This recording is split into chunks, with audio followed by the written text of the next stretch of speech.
Oke teman-teman, masih bersama Dev di sini dalam acara Jejak Sejarah. Kali ini kita sedang berada di Jalan Candi Ijo, tepatnya di situs Cagar Budaya, situs Tinjon. Bagaimana situsnya? Yuk kita lihat. Karena berada di Jalan Candi Ijo, itu berarti situsnya ini berada di atas bukit ya. Tuh, kita bisa melihat perbukitan, rumah-rumah, dan ini jalan tanjakan untuk menuju ke Candi Ijo maupun tebing breksi. Situs ini berupa reruntuhan batuan andesit ya, bisa dilihat di situ. Di situ juga. Yuk kita mendekat. Di bagian pelataran sini juga terdapat batuan. Di situ juga batu-batuan. Anginnya besar banget di atas bukit ya.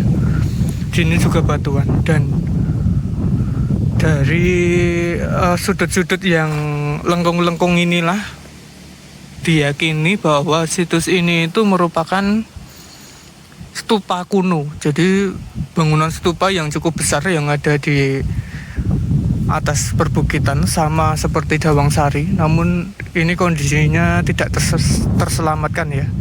Tuh lihat di sini juga ada yang lengkung-lengkung nih. Ini bagian Yasti atau bagian tuh. Jadi banyak batuan yang berbentuk lengkung ini, terus kemudian banyak yang meyakini bahwa bangunan yang ada di sini itu sebenarnya merupakan stupa raksasa lah ya, yang telah roboh atau hancur. Tapi juga ada yang bentuknya sudut seperti ini. Ini kemungkinan bagian kakinya juga bisa ini. Tuh, lihat ya. Ini sudut, bagian sudut. Yuk kita cari petunjuk yang lain.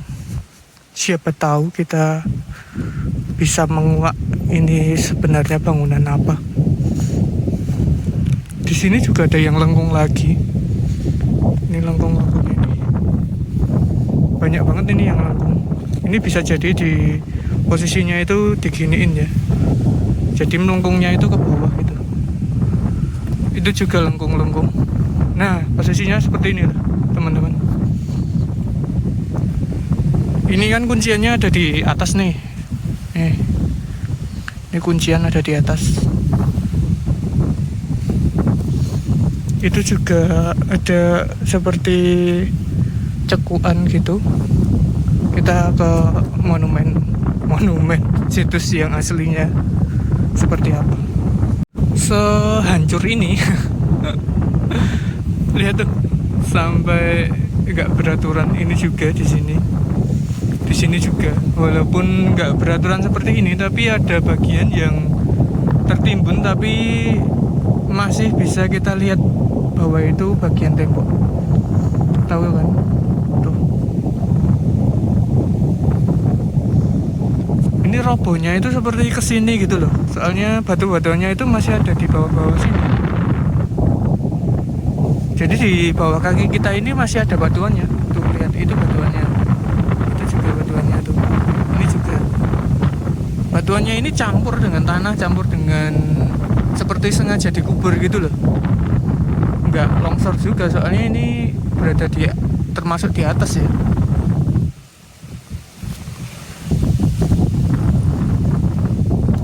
Kita menuju ke sini. Ini bagian sudutnya. Ini tembok yang dari sana tadi. Sana lurus ini. Ini bagian sudutnya. Keren kan? Tuh, di situ juga ada batuan yang terkubur juga bagian situ. Ini tembok samping, keren banget ini. Yuk kita naik ke atas. Begitu banyak batu-batuan andesit yang berserakan, bahkan masih terkubur. Di situ ada pohon yang sengaja ditumbangkan itu agar bisa menggali batuan andesitnya. Batuannya masih banyak banget ini. Dan bayangkan ini satu gundukan yang ada di sini ini merupakan stupanya, stupa besarnya di sini. Dan di bawah dari gundukan ini masih ada bebatuannya teman-teman. Jadi konon di sini itu hampir sama dengan Candi Abang, hanya berupa gundukan dan di bawahnya itu ada bebatuannya. Karena di sini itu rumput nggak mau tumbuh. Lihat aja tuh, di bagian situ ada rumputnya, situ ada rumputnya. Tapi di sini bersih. Kenapa?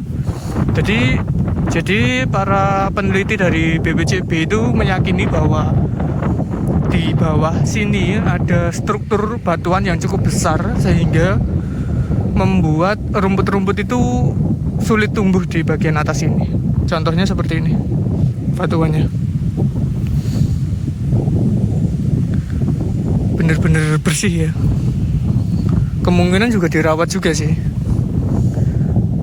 Namun sebelum dilakukan ekskavasi atau peninjauan itu juga di sini itu rumputnya tidak bisa tumbuh ya. Tanahnya pun juga gembur ini. Kita naik ke atas stupa teman-teman. Bagian bawah sini juga bagian barat ya ini. Bagian barat juga dilakukan ekskavasi dan ditemukan juga reruntuhan batu di situ. Di situ juga. Dan ini bawah ada bagian samping. Jadi ini termasuk bagian tembok sambungan yang ada di timur tadi. Wah, keren.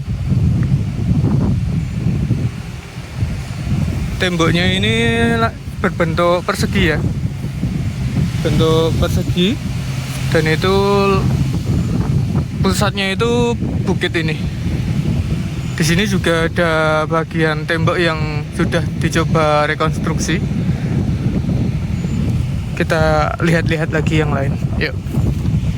Ini dia sambungan dari tembok yang tadi, tembok yang pojok sana. Itu sampai ke sini. Ini temboknya ini masih berdiri ya malahan.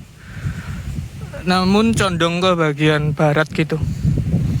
Dan ini tumpahan dari tembok-tembok yang jatuh ke bagian barat, entah karena apa ya. Dan ini loh, banyak banget ini batuannya sampai sini. Ini kemungkinan bisa melebar lagi nih, melebar ke bagian barat ya.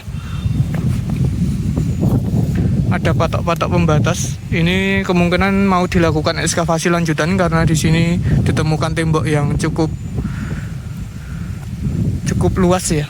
Dan masih berdiri kokoh. Lihat ini sampai sini.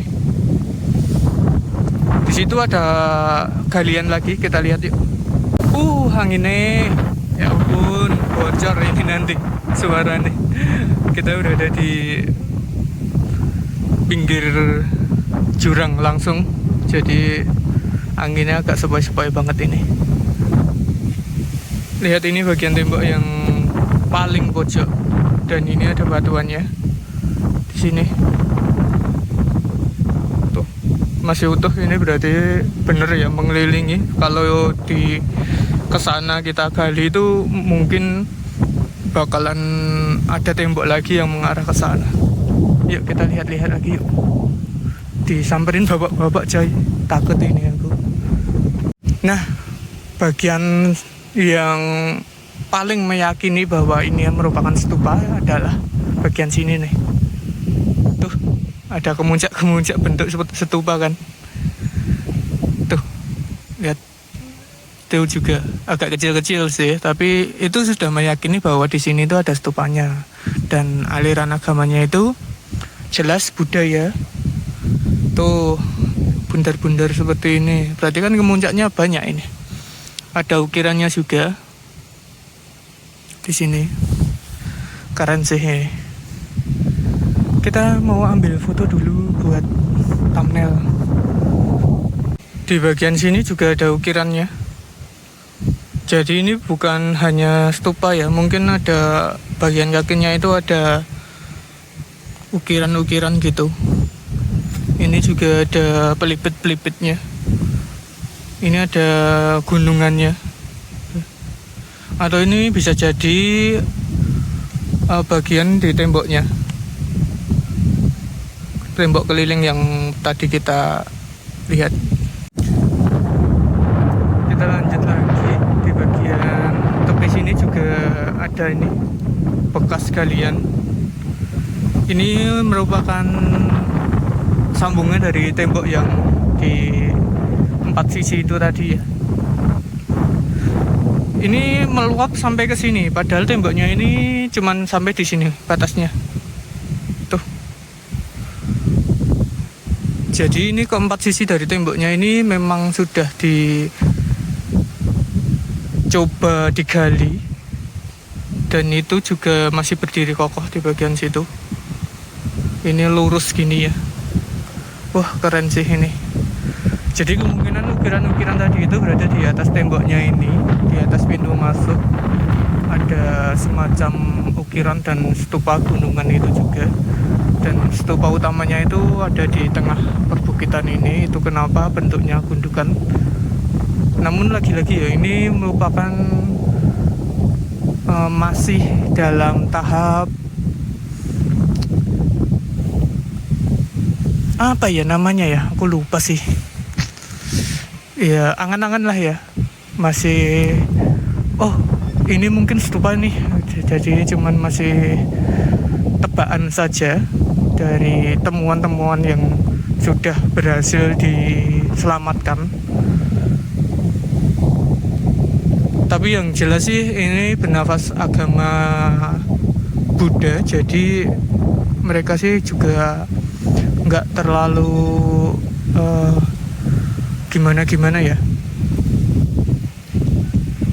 ambil sisi yang paling realistis, yaitu di sini tuh ada stupanya gitu. Karena di atas pun juga ada stupa Dawangsari kan. Jadi bayangkan dulunya di sini di perbukitan Ratu Boko ini terdapat 1 wihara dan 2 stupa raksasa. Begitu megahnya, dan pada akhirnya dikalahkan tenaga spiritualnya itu dengan 3 candi Hindu yang ada di puncak dari perbukitan Ratu Boko itu sendiri. Wah, perang dengan kekuatan spiritual seperti apakah yang bisa menghancurkan beberapa candi sekaligus. Termasuk kemungkinan candi ini menjadi salah satu luapan amarah. Sebelum Candi Ijo dibangun, ini kemungkinan candi ini juga menjadi luapan amarah bagi para kaum kudetawan, sehingga candi ini runtuh atau bahkan sengaja diruntuhkan, dan jadilah sampai sekarang ini. Jadi bukan karena longsor atau bencana alam, karena memang diruntuhkan karena adanya perang ya. Begitu juga Candi Miri, ketika kerajaan sudah bisa menduduki tahta, menduduki daerah perbukitan Ratu Boko, Candi Miri pun juga tak luput dari amarah sang raja kala itu, sehingga mengakibatkan candi itu roboh dan nggak bisa dikenali lagi. Ya seperti itulah sejarah yang ada. Terima kasih sudah mau menonton, sampai jumpa lagi di video selanjutnya. Dadah.